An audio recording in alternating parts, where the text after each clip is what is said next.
Our next speaker is the Honorable Minister Susan Rodrigues, Minister in the Ministry of Housing and Water. Honorable Minister, you may start now.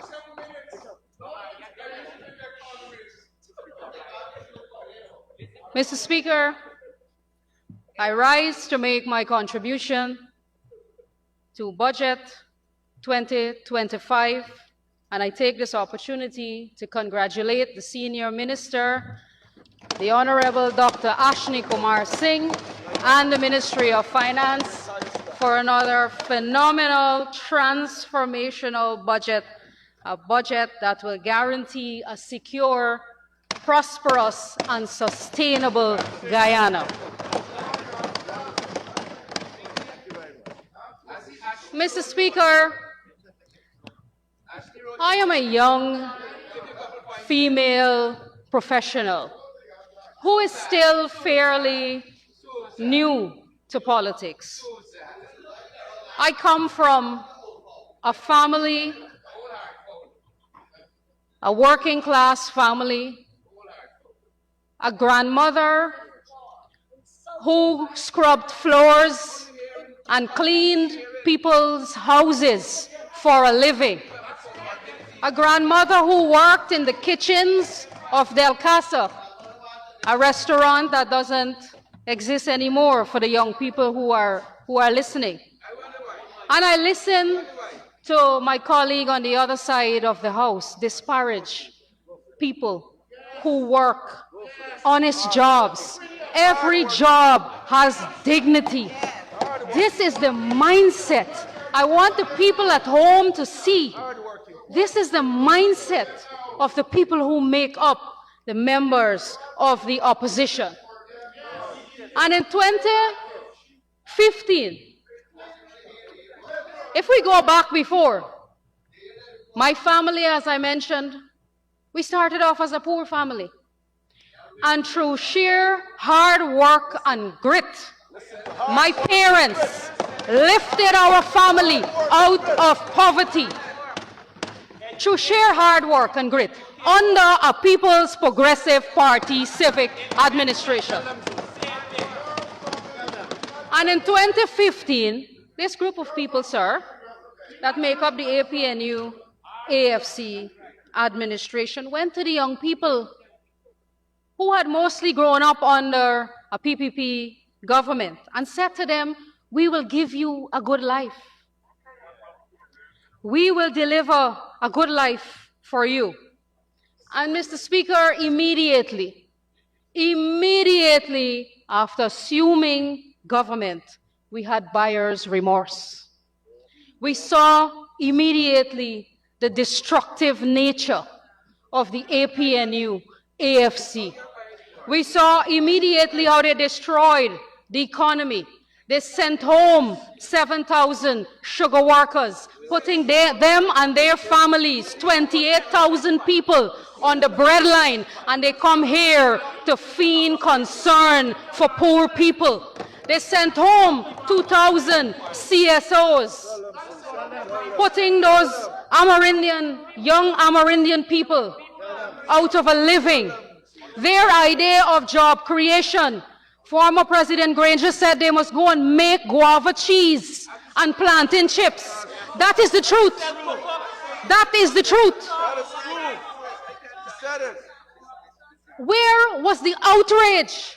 Where was the outrage from young people like Miss Jurita Finance in the 2015 to 2020 period?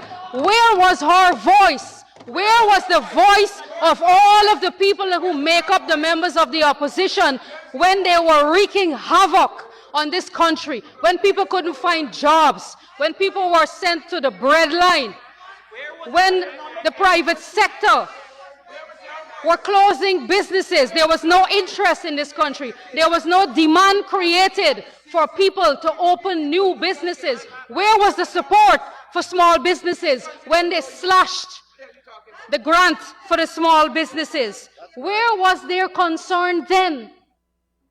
Mr. Speaker, we listened to the opposition members, and they will come to this parliament and distort the reality of what people face in this country under the APNU AFC tenure in office. And this was just 5 years ago. Just 5 years ago.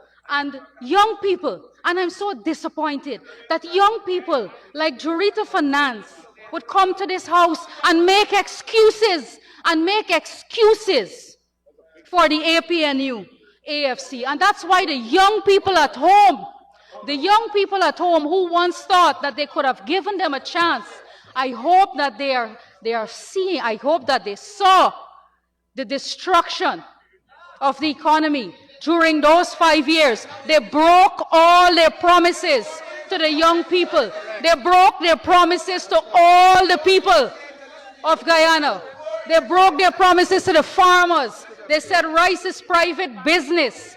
And we can go through a list of all of the promises they made, even to the young people. They're talking about support for education when they raised the fees at the University of Guyana, where they put VAT on education, where they took away the grant from the school children. That is their philosophy. That is their ideology. And that is their track record. And that is what the people of Guyana have to remember when you come to this house and you pretend to care, and you pretend to care for children and women and young people.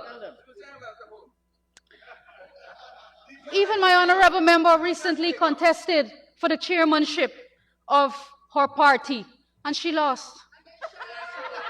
And worse yet, look who she lost to. An older gentleman, but somebody with a lot of baggage. Her party didn't give her a chance. Contrast that, Mr. Speaker, contrast that with us on this side of the House.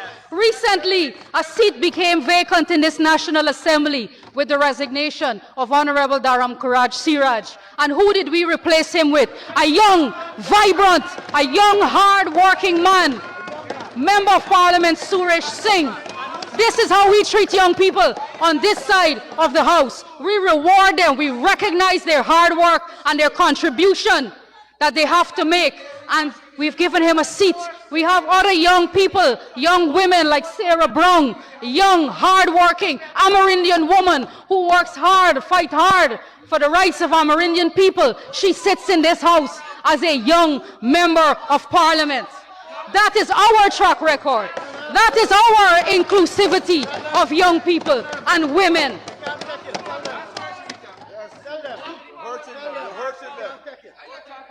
Ms. Finance said that people can't find jobs. Can you imagine? People can't find jobs. I don't know what fictional world these people are living in, and coming here to this house and trying to create as though people don't remember. As though people don't remember a time when they couldn't find work. People know now, families who are watching this debate, no, we just came out of Christmas. People know they can't find a carpenter. They can't find a plumber. They can't find an electrician. They can't find a painter. Because everybody is working. The construction sector has increased. People are hard at work. That is not a bad thing. That is a good thing. Guyanese fled this country in the 70s and 80s, fled on democracy, fled on democratic government, and migrated to the United States and other places, and did hard work, scrubbed other people's floors, and worked in restaurants, and today have made a successful life for themselves, and they come to this house and disparage those hard-working people. Mr. Speaker, this budget was presented a week ago, and I struggled to find one sensible criticism of this budget from the opposition. I struggled.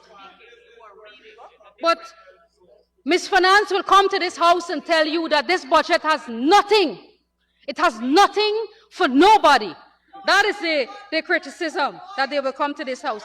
But let me tell the public, Mr. Speaker, let me tell the people what this budget has for them. Mr. Speaker, this administration, the People's Progressive Party civic government, has policies that will take care of people from the cradle to the grave. Their entire life. Cradle to grave care.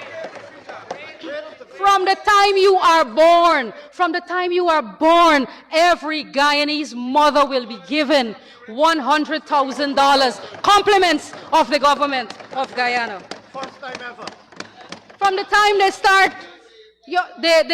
the PNC, AFC, APNU, whatever they call themselves, put VAT on medical supplies. Under their leadership, it became more expensive to access medical care in this country, putting VAT on supplies and medication, making it more expensive. From the time the children start school, they will receive the Because We Care grant. They will go to school and get textbooks. They will get meals at their schools. All of that provided by our government's policies. They talk about old age pension. Can you imagine? Can you imagine that they talk about old age pension? We have kept our promises to all of the people in this country. Going back to health, the honorable member mentioned about a few who will benefit from the voucher from the Ministry of Health. Only yesterday, the Honorable Minister of Health had a meeting with 50 healthcare providers. 50 healthcare providers. Every lab that is registered in this country will honor that voucher. The voucher that will access healthcare, the eyeglasses for the children, the voucher for the cervical cancer screening. All of the healthcare providers will benefit from that proposal. Our promises to the farmers, investing in D&I, our promises to the miners, all of these were kept. And we saw what they did to the miners. Ms. Finance is from Region 7, a mining region. Where was her outrage? Where was her voice then? Where was her representation for the miners and for Amerindian people in Region 7? But you know now, Mr. Speaker, we know that there is no criticism, valid criticism of this budget. So what they have done, Mr. Speaker, the strategy now is to outpromise. The strategy now is to outpromise what we have done in office. So overnight we have posts popping up on Facebook about what they will do. The income tax threshold, they're promising $400,000 a month now, tax-free threshold. At one point they said $100,000. Then when we raised it, we've surpassed $100,000. We're at $130,000 now. They've shifted the goalposts again. So now it's $400,000 they're promising people a month. But they increased the income tax threshold from 2015 to 2019 by $15,000. $15,000 they increased the income tax threshold from 2015 to 2019. The People's Progressive Party Civic has doubled the income tax threshold in our first term, moving from $65,000 in 2020 to $130,000 today. And coming back to the pension, let's talk about the pension, because they come here and they say they're concerned about the vulnerable people. They promised to double old age pension in their 100-day plan. In the first 100 days, the 5 years finish, the 100 days plan is not achieved as yet, but they promised the people to double old age pension. They moved it from $13,129 to $20,500 in 5 years. In 5 years, they are saying to the people now that we only give them $5,000 this year. $5,000 we have given in 1 year. Mr. Speaker, you know how much they gave the old age pensioners in 2018? In 2018, they gave the old age pensioners $500 increase. $500 increase for the old age pension. What a shame. Then let's talk about the students. Let's talk about the student stipend. They want to give students now, University of Guyana students, a $50,000 a month stipend. Who is going to believe this? Who is going to believe this? This is unbelievable. When they raised the tuition at UG by 35% and increased all of the administrative fees, making it harder for young people to access tertiary education. They put VAT on education. And now you're promising write-offs? It is done. It is delivered. The People's Progressive Party Civic has already delivered it. Salary increase. APNU promised. APNU and AFC promised significant salary increases for government workers, nurses, teachers, etc. in their 100 days, another 100 days plan. But over the 5 years, and I don't know where Ms. Finance is getting her figures from because she quoted figures here. She didn't say where she got it from. Over 5 years, they increased public servant salaries by 38.5%. That's how much they increased public servants' salary by. But you know, and that it took them 5 years. It took them 5 years to increase that. But in 4 months, Mr. Speaker, in 4 months of their government, they increased ministers' salaries by $50,000. Cash grants. They were against cash grants. Mr. Speaker, their Minister of Finance, Mr. Jordan, said that cash grants are not an effective solution for addressing poverty. Now they are promising regular and guaranteed cash grants, over $100,000 a month, $100,000 a month in cash and benefits, plus $100,000 hard cash. Mr. Speaker, who is going to believe this? Who is going to believe this? They took away $10,000 from the school children and they're coming to tell the people they'll give them $100,000 a month. Every single Guyanese knows this is bluff. This is bluff. This is all gaff. Your track record tells a different story. Subsidies. They now want to give subsidies for water and electricity. They took away the subsidies from the pensioners. They took it away. We reinstated. We reinstored it. They put VAT on water and electricity and now coming with subsidies for water and electricity. This is also done. It's completed. We did the work. It is delivered. Mr. Speaker, and you notice, I ain't even come to the electoral fraud. I ain't even come to how the whole thing exploded at the end when the people of this country booted them out because of the arrogance and callousness that they witnessed from the opposition. So let's talk about the debt, Mr. Speaker. The honorable member mentioned the debt. Let's talk about the debt. Mr. Speaker, total external debt has to be measured by the size of the economy. You have to have capacity, sir, to service debt. People know that the more you are earning, the more your capacity to borrow. Mr. Speaker, there's nothing genius. There's nothing genius in that. Don't try to come here and overcomplicate something that is very simple for the people at home to understand. The more you earn, the more your capacity to borrow.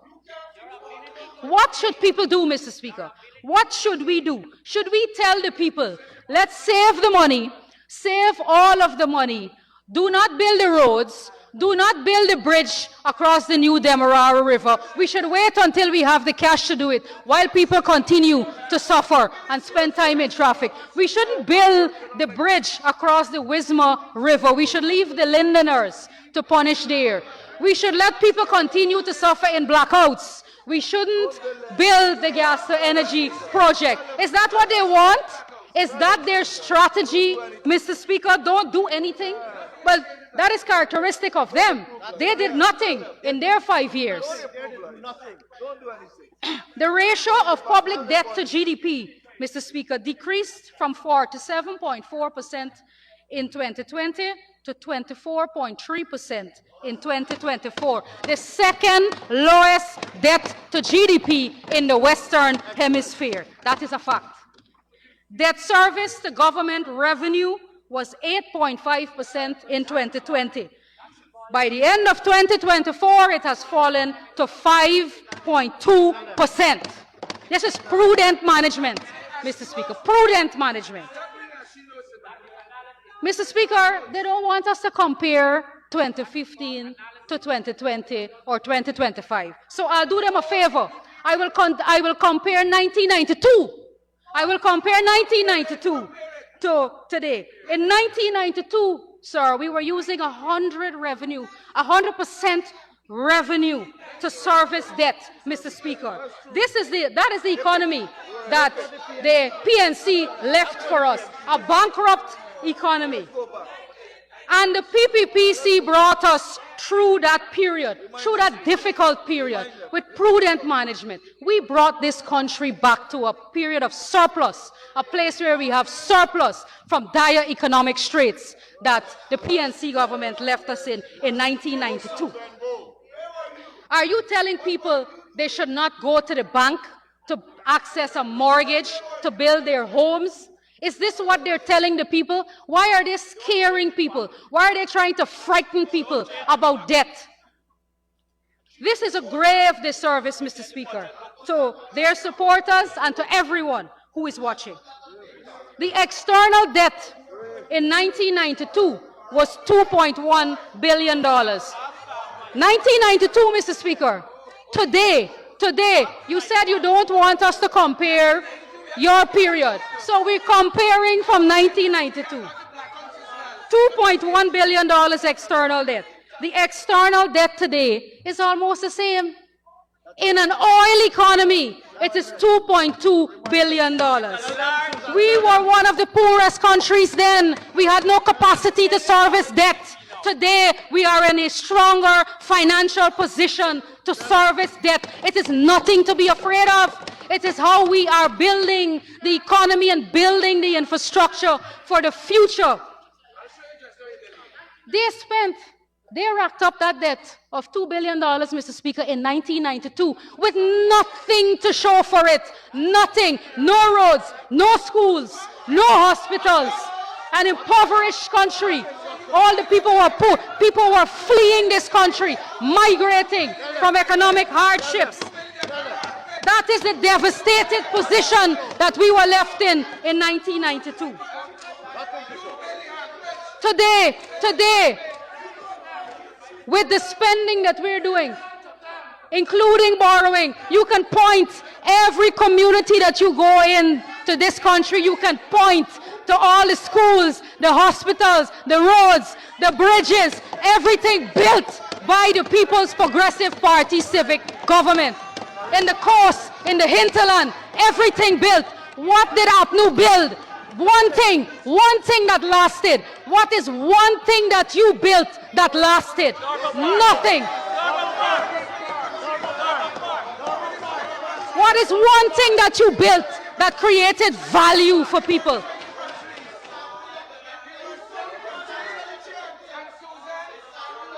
Mr. Speaker, they will come and they will talk about infrastructure. They say people can't eat roads and bridges. This is the narrow-mindedness. This is the narrow-mindedness of the people who compose the opposition. We are building infrastructure, Mr. Speaker, to open opportunities for connectivity, to increase trade, for farm-to-market roads, to reduce travel time, to open new lands for housing, to build the water treatment plants. This is what people want, and this is how you use the resources to generate wealth and to build sustainable infrastructure that will last long into the future. That's correct. And their arguments will be inconsistent over the next few days. you will listen, you will hear the inconsistent arguments. On the one hand, we are spending too much. On the other hand, we should be spending more. But I want them to tell the people of this country who are listening which project you would like us to cut, which housing scheme we should not build. Tell us which housing area we should not build. Should we give out 500 house lots as opposed to 50,000 house lots? Tell the people, Ms. Finance, tell the young people whether they will get their house lot under the APNU AFC government. I assure you they will not get it, Mr. Speaker, because they had a chance and they failed miserably. And even now, you would think that they learned their lesson. Even now, they're not promising to create house lots, Mr. Speaker. They are promising a rental subsidy. That is their bright idea to improve housing in this country. And that is not a new promise. That is a recycled promise from 2015, giving people a rental subsidy. They said this is an initiative to provide modern, safe rental accommodation by offering incentives to the private sector, the diaspora, and existing house owners for investing and renting middle and low-income housing. This is their bright idea. This is their vision in their manifesto to create housing, to keep people renting, to keep people paying rent. We are empowering people by giving them home ownership, by putting a title or a transport in their hands, that they can go to the bank, that they can live in a home that they own, that they can pass on an asset to their children. This is how we are creating wealth among ordinary Guyanese people. And this will allow people to lift themselves out of poverty because of the conditions that we are creating through our policies. And Mr. Speaker, they benefited from the housing program, you know, Mr. Speaker, and they don't want the Guyanese people to benefit from it. Mr. Speaker, 69% of the opposition members have benefited from the People's Progressive Party civic government housing program. 22 out of 32 of them on that side of the house have house lots from the government of Guyana. What I can tell you too, Mr. Speaker, what I can tell you too is 100% of their house lots was created in housing schemes built by the People's Progressive Party civic administration. They didn't build any. They didn't build any new housing areas, but they come here to criticize the housing program, sir, that is benefiting, that has already benefited 41,000 young people in this country, 18,000 young women, single women who have benefited from house lots in the last 4 years. 20,000 young people, over 20,000 young people between the ages of 21 and 35 now own their own homes or land. APNU's big idea, their big idea when they were in government, Mr. Speaker, was a 50% discount. A 50% discount on the remaining 50% that people had to pay for their house lots. That is not a strategy to create affordable housing, Mr. Speaker. That is not a strategy, but that was their big idea. Then they went and they built duplexes. They built duplexes. And they didn't amend the legislation so that they can be able to pass titles for those who have paid for their duplexes. The PPPC had to come back into government to pass legislation in this parliament to allow the creation of title, the passage of title to the young people.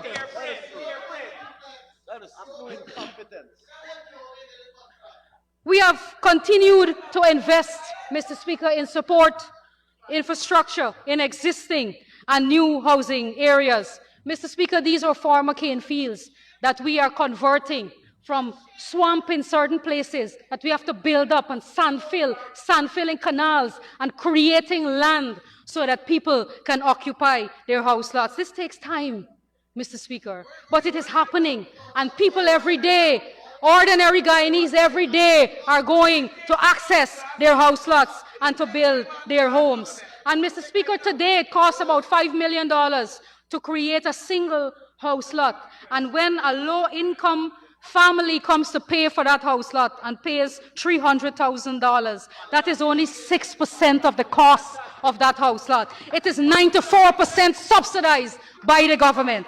And that is the beauty of the housing program, transferring wealth to people. And from the moment they occupy that house lot, it is already worth millions of dollars when we put in the support infrastructure, the electricity, the water.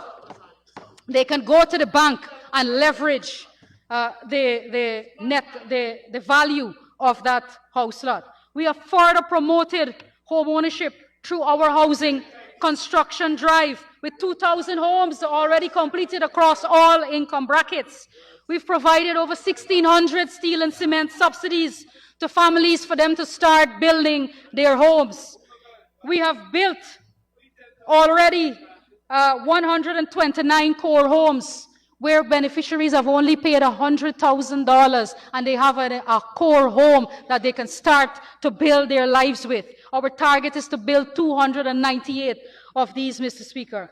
We have already distributed 798 home improvement subsidies for people to improve their existing homes so that they can have a better quality of life, Mr. Speaker. And looking ahead, sir, we plan to address all of the applications in regions 1, 2, 3, 5, 6, 7, 8, 9, and 10, and significantly reduce the pending applications for Region 4. The plan is we are already planning phase 2.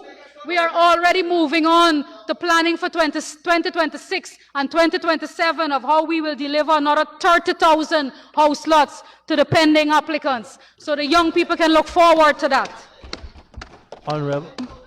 Honorable Minister, for you to plan more, you'll need an extension of time.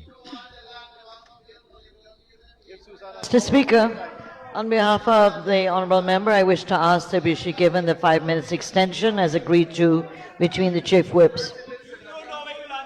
Thank you. Minister, thank you. You may continue for 5 minutes to complete. Thank you, Mr. Speaker. And what has been the impact? What has been the impact of this? What is the metric? So for those who are watching, this is the metric.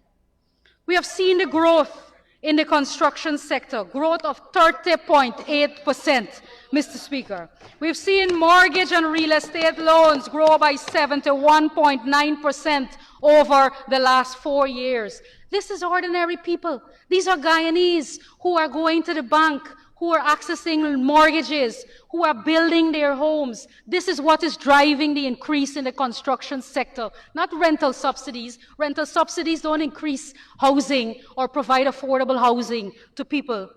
The housing loans at commercial banks in 2020 at NBS, their mortgage portfolio was 3.5%.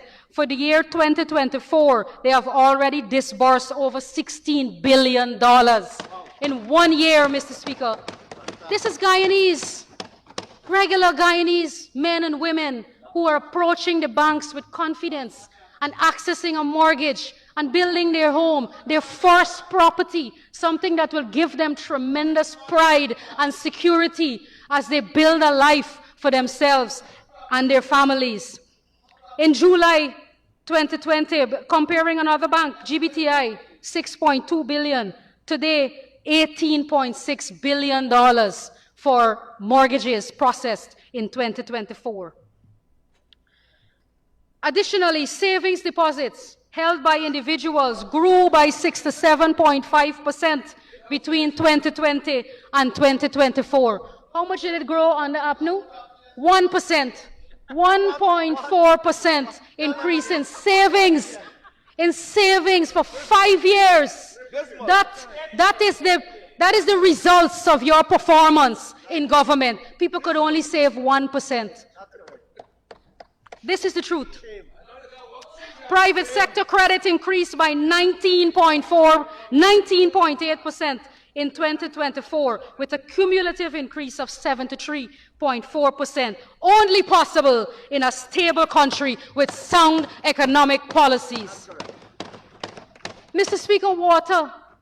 In the APNU Manifesto 2015, not a word about water. Not a word about producing clean water for the people of our country. Instead, we found a water sector in shambles. We saw GWI was bankrupt. We saw low level of service. We saw procurement breaches. We saw overpayment to contractors for services not yet delivered. That is what they did in the water sector during their 5 years. What are we do? We have rejuvenated the Guyana Water Inc. that is now in a stable and sound financial position. Service delivery has been improved nationally, and the implementation of our strategic plan to deliver treated water to 90% of our coastal population will be completed in a few months, long before the end of 2025. All of the people who have been calling on us about the quality of water that they are receiving, they will be receiving clean water long before the end of 2025, water that you can drink. We have already commissioned the first water treatment plant at Caledonia, and we have 6 other new large water treatment plants that will be commissioned in the next few months that will deliver safe and clean water to the people on our coastline. This is being built. Imagine, they're saying it's another promise. I just said we commissioned one of the water treatment. Are you not listening? We commissioned one. 6 are at testing phase, Honorable Duncan. 6 are at the testing phase. They're built. You can see it. It's at Cummins Lodge. It's at Bachelor's Adventure. They can see it. Mr. Speaker, I think these people live in orbit. I think sometimes they live in orbit. And looking across, sir, at the hinterland, our Amerindian brothers and sisters, we have increased supply in the hinterland from 46% in 2020 to 91% at the end of 2024, drilling 130 new wells in the hinterland regions, with 40,000 Amerindians receiving first-time access to clean water. This is our legacy, Mr. Speaker. We deliver for all the people of Guyana. This is how the culmination of all of these programs, policies, projects in all of the sectors is how you reduce poverty and unemployment and inequality, and you usher in a period of prosperity for the people of our country. And so, Mr. Speaker, thank you very much for your indulgence, and I wholeheartedly commend Budget 2025 for passage in this House.